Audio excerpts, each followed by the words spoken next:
დღეს ჩვენ გვაქვს თავარი პრობლემა ცეჰეპატიტის ელიმინაციის პროგრამის დიდი ნაწილი ადამიანების დიდი ციფრი, რომელიც არ ჩაერთო პროგრამაში.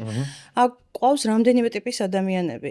ერთი, ვინც ჩაიტარა სკრინინგი, იცის რომ აქვს ანტისხეულები და აღარასოდეს აღარ გააგრძელა კვლევა, ანუ არ ჩაიტარა კვლევა, რომელთაც დაადგენდა ამ წუთში ვირუსი აქვს თუ არა, ანუ PCR კვლევა და დარჩა იმ ეტაპზე ანტისხეულების დონეზე. მეორე ნაწილი, რომელმაც ჩაიტარა კვლევა, იცის რომ დადებითი აქვს RNA-ის სისხლში სჭირდება მკურნალობა და არასოდეს აღარ დაბრუნდა სამკურნალოდ.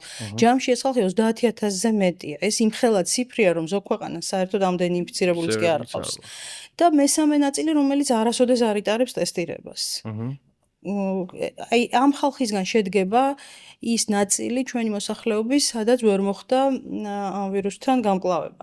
და ეს ძალიან ცუდია, იმიტომ რომ ელიმინაციას ვერასოდეს ვერ მიაღწევ, თუ ამ ხელა კოჰორტი გეყოლება ინფიცირებული.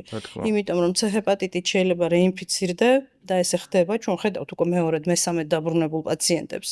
და თუ ეს წყაროები არ აღმოიფხვრა ეფექტურად, აი ეს დროზე ვიტრიალებთ. სამწუხაროდ.